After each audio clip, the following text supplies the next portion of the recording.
Well, this is Earl Small Segment Shop. This is embarrassing. Making a video on the part 3 on the basic open segments. I had a lot of video clips made on it. Got the turning almost finished. Computer crashed. I lost all the video clips. Luckily, I got a lot of still shots, and I think I can explain it good enough to go through this without building another one. The last one I did was a open segment turning with two heights of segments, the tall ones and the thin ones. So I'm going to use the same drawing, make it the same diameter, same shape, same height, big segments and little segments. But it ain't the same turning. The last one was 20 segments per ring. In this one, I'm going to make a lost segment turning. There'll be the tall segments. There's going to be two segments and one missing, two segments and one missing, two segments and one missing. So I got to use a number that's divided by 3. So I'm using 24 segments per ring. Now the thin segments, it's going to be one small segment to go over the two that are together, one regular size open segment, and then the two with a missing segment between them, going to have a big piece go over it. The big piece that goes between the two with the missing segment between them has to be the size of one open segment plus the size of one closed segment. And the angle to cut at has to be the angle of an open segment plus the angle of a closed segment. Well, like I said, turning's almost finished, but I got one more row of the thin segments to put on. So when I cut them, I'll try and explain it better. Meantime, I had to put a new switch in my table saw. They didn't have a exact switch, so I got one for a different table saw, different mount. I just popped the switch out of it, popped the switch in mine. This is the old switch out of mine. It fits right in here. Same thing, the switch itself just pops out, so that took care of that. It took a bit of time though. So, the first thing I did was make a base for it, and I'm using a floating base. And for the dark woods, I'm using Wenge. For the light colored wood, I'm using maple. Now, of course, you can use any two woods, preferably two woods that are very contrasty to one another. So I made the floating base. Now you don't have to have a floating base if you don't want, but you know, I recommend them if they're over 6 inch. This base was 7 inches. I first put on a ring of the thin stuff. So I cut 16 segments, 8 of the small ones and 8 of the big ones, and put on it. Now, when I put the last ring on, you'll see how they go on, the small ones and the big ones. Then I put on 16 segments of Wenge. Put 2 on, skip, put 2 on and skip, put 2 on and skip. And if you've watched my other videos, you know how I glue them on. And the diameter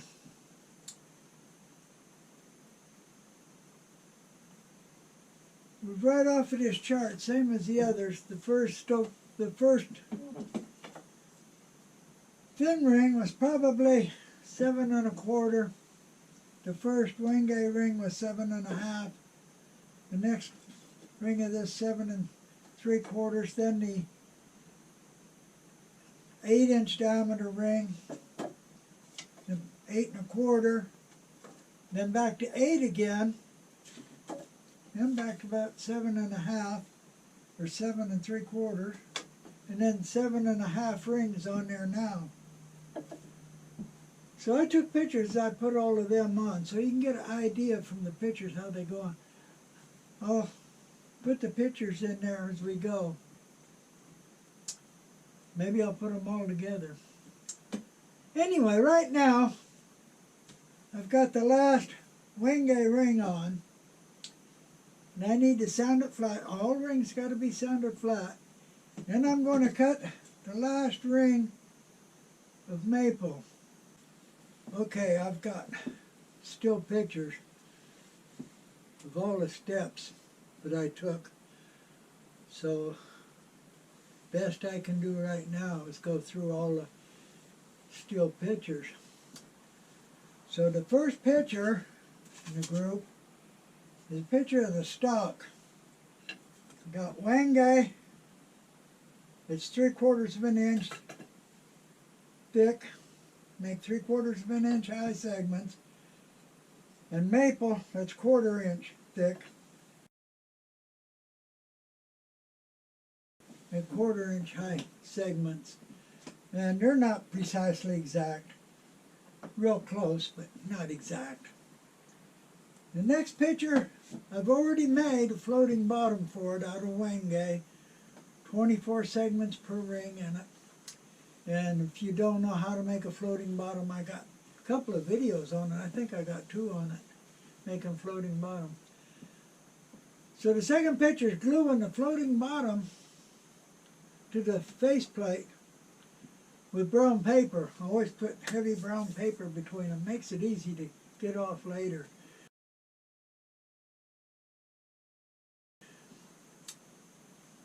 Then the next picture shows the floating bottom after it's been turned flat and sanded flat, ready for the first layer of segments.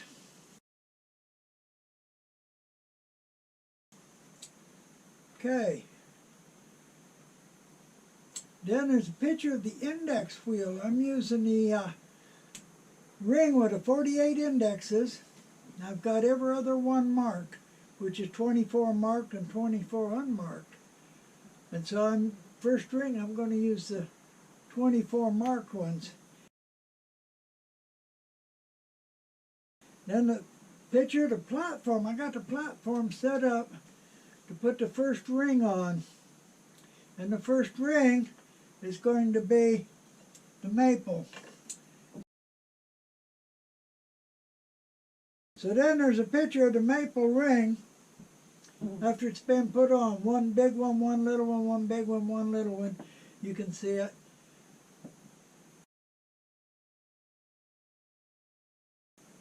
Then a picture of the first wingay segments. 2 segments space, 2 segments space, 2 segments. And then there's a whole series of pictures just building it up, one ring after another, until we get to where I'm at now.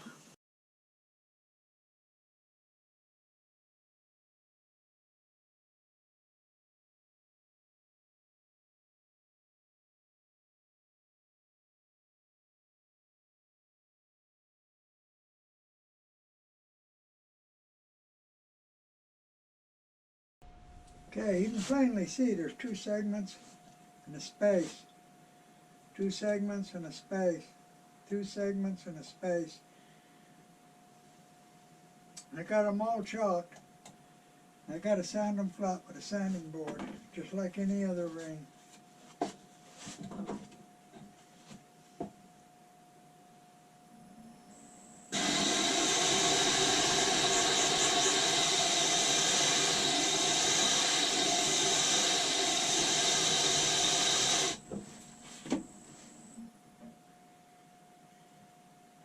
Got one with a little bit of chalk on it yet.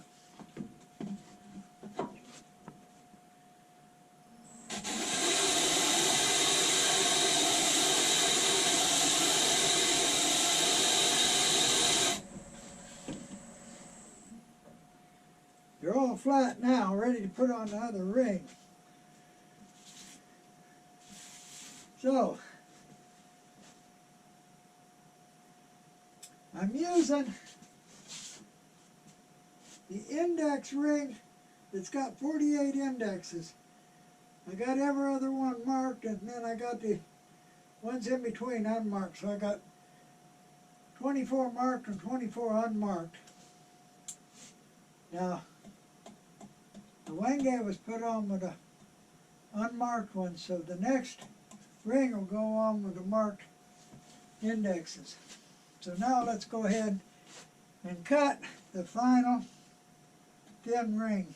The last wenge ring on there, 7.5 inches. So I'm going to put this one on 7.25 inches. I could probably get away with putting it 7.5 because it's pretty wide. But I'll go ahead and make it 7.25. Now, 8 of them I'm going to cut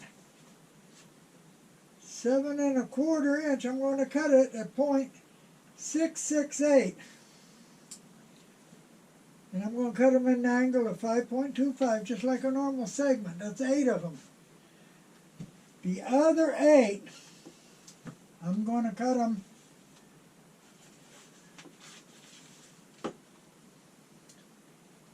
.668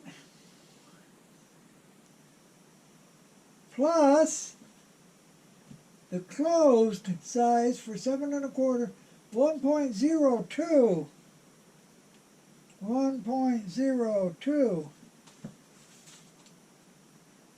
So, 0.668 plus 1.02 equals 1.688. I'm going to cut the cut length is going to be 1.688. Now the cut angle. The open segment angle is 5.25. The closed segment angle for 24 segments is 7.5. So if we add these together, what we get is 12.75. Now I've already got my mark for 12.75 on my sled, so I can set my fence up real easy. So we're going to cut 8 segments at 1.688 length and an angle of 12.75. So I'm going to go ahead and cut 16 segments of 2 different lengths and 2 different angles. I've got 8 small ones cut and 8 big ones cut. Small ones, just regular size open segment for that diameter ring for 24 segments per ring. The large ones, well, they are 1 open segment size plus 1 closed segment size. But I guarantee you these will bridge the gap just perfectly. So we got 8 and 8.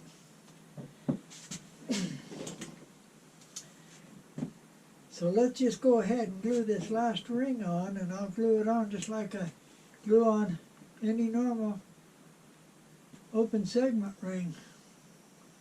So I'll move the camera around and we'll glue a couple on and see how they fit, huh? Got my platform set up. Got the stop block set for 3 5/8, which give me a 7.25 inch ring. Using the 48 index ring, I got 24 marked, and I'm using the marked ones. So I got it set for a marked one. I got it set, so the first one I glue on is going to have to be across the gap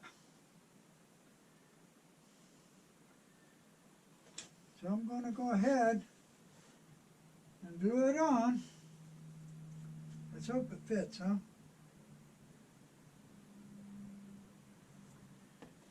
A little bit of glue along the edges on this one. Way too much glue, wouldn't you know it? Way too much.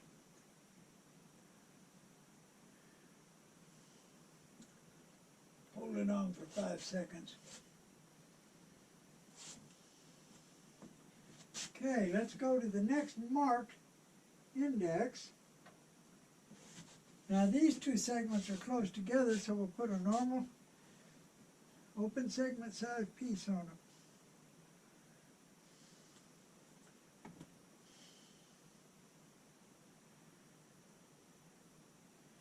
Get a little light glue all over it.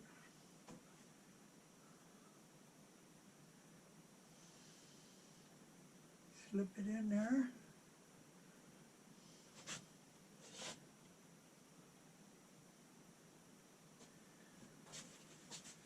Okay, now I'm going to have to skip one of the marked indexes and go on to the next one. And then I'm going to have to put another large piece in.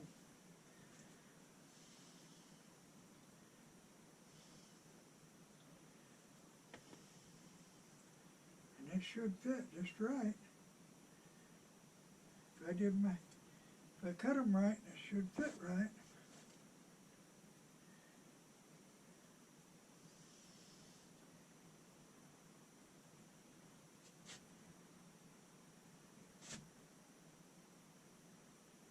I'm going to go ahead and put all the rest of the segments on. So you see how the thin ones went on. One wide, one regular size, one wide, one regular size. That was the last open segment ring. Now I got to put a closed segment ring on top. Make it 7 inches diameter. On my cheat sheet it's going to be 0.9215. Going to be cut at an angle of 7.5. So I got the fence set up. I've got this set up. And I got me a thinner stick of one guy. Ain't as thick as the others. I don't like a thick one. So I'm going to cut 24 segments from this. I'm going to lightly sand the edges, and we're going to glue them up into a ring for the top.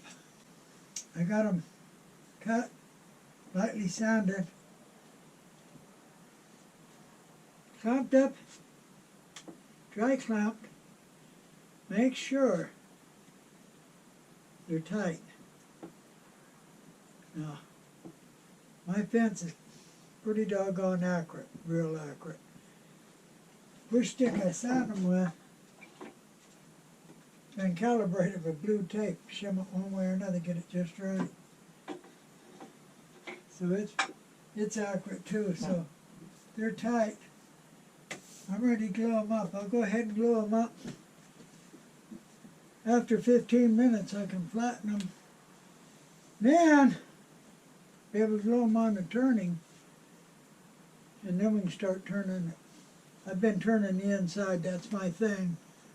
That don't mean you have to. You can do it however you want. But so I'm going to go ahead and glue these up. We'll let them set for at least 15 minutes. The solid ring is dried for more than 15 minutes. I flattened one side, only need to flatten one side because I'm going to glue it on and turn the other side. Put it in the coal jaws. I'm going to mount the coal jaws to the live center adapter that goes in the tailstock. It's a live center, it's got a screw adapter. Once it's in the tailstock, I'm going to put some glue on it and bring it up being as how it's held in the tailstock on a coal joust, it's automatically centered. Don't have to worry about it being centered. All I got to worry about is getting the joints on here lined up right over the top of the middle of the segments. So, I'm going to mount this, on the adapter, and then we're going to put some glue on it, put it in the tailstock, and glue it up. Put a thin layer of glue on this. Always put too much. Only needs a thin layer.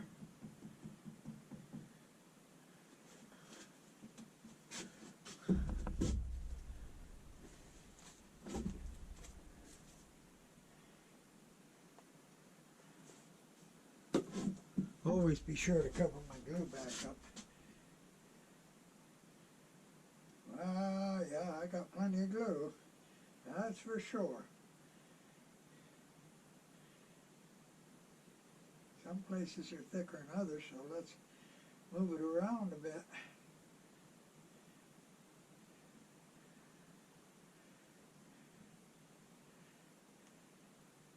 Keep moving it around some. See if we can even it out.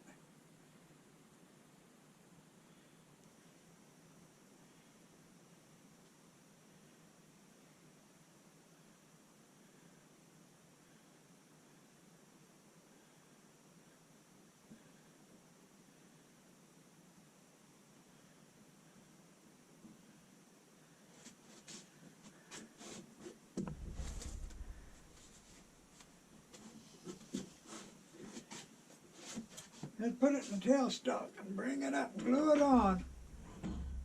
Mind you, I got to get the joints on the solid ring lined up right over the top of a segment, open segment, the small one. Here we go. Lock her down a little bit.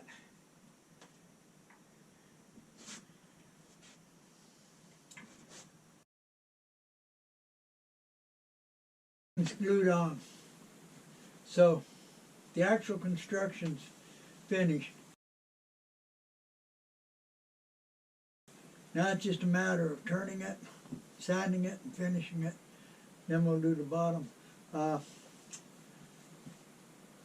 Turn the outside, turn the inside, turn the inside, turn the outside, however you want to do it. The sanding's the easy part. That is easy. Just see my sanding video and you'll see how easy it is.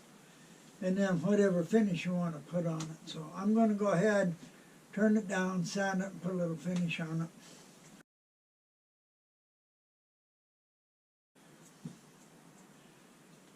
Well, I turned it and I sanded it. Sanding it was the easy part. Sanding is so easy. If you don't believe me, look at my sanding video. After I sanded it, I did something a little bit different on this one. I spun it about 100 RPM, then I lightly sprayed it from 4 different angles. Because of these big open spots, I got on inside all of them. It didn't come out too bad. So now I've got to take it off the faceplate. And of course it's glued on with brown paper. So what I got to do is just split the brown paper off. Got to find the right spot to start.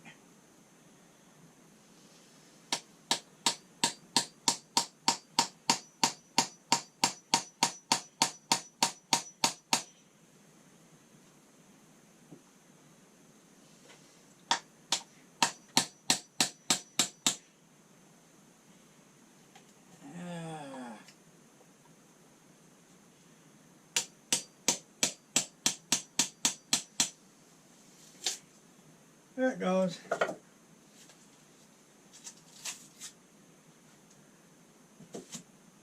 Now I've got to turn the bottom, clean the bottom up a little bit. The very inside here has already been turned. That's no problem. Just got to clean it up a little bit. get rid of this flange here.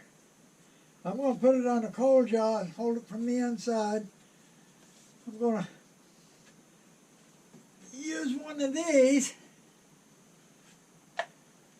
and bring up the tailstock to hold it. I don't want to just push in the middle because that ain't that strong, 1/4 inch. I got one of these that should fit it pretty close. Wow, that one's just a little bit too big. Have to use this one, it'll be okay. Spreads the force out so it won't break it. So I'm going to put it on a coal jaw, turn the bottom, sand it, put a little finish on it, then I'll sign it and we'll be done with it. Well, this is a messed up video for sure. Losing all my clips, but I've got it turned, got it finished. I don't know if I like it or not. I don't know about the shape. Shape ain't quite what I'm looking for, but it's okay, I guess. Easy enough to make, very easy. I hope you could understand some of this video, even though it's messed up. And I'm sorry about that. Wenge, maple, 2 different sizes. Just let one miss. The only hard part about it is cutting this segment that goes across the gap. But that's not really hard once you know what size to make it and what angle to cut it at. So, got it finished, got the bottom turned, got it signed. So it's ready to go. And I hope you can understand this video. I sure hope so. And the next video I think I'm going to do is one of the flower turnings. Fruit bowl type flower turnings. When you look in the inside, it looks like flowers. So please come back and see my next video, and thank you. If you want a copy of my cheat sheet, I'm going to leave my email up here. Thank you.